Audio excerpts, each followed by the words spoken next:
Hello friends, happy day to all. Today we are going to see how to create labels using MS Excel data.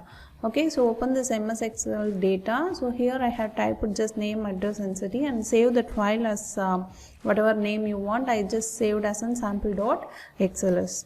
So after that you can minimize and close it. Okay, and then open the Microsoft Office Word, then click mailing tab, click start mail merge, then click labels here.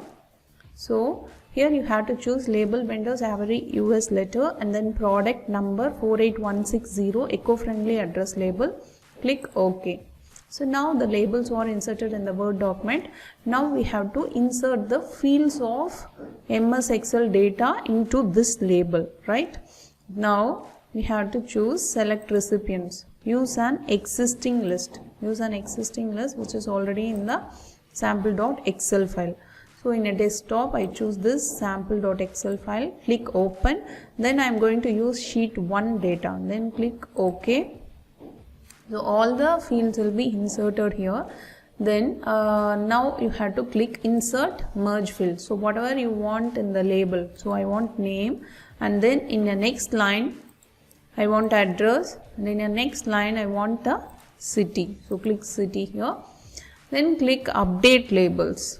Okay, click update labels, so it will be updated in all the places, and the final one is finish and merge. So finish, merge, edit individual document. Choose this option, edit individual documents, click all, or if you want from if there are 100 of records, if you want 1 to 50, or you can choose that also.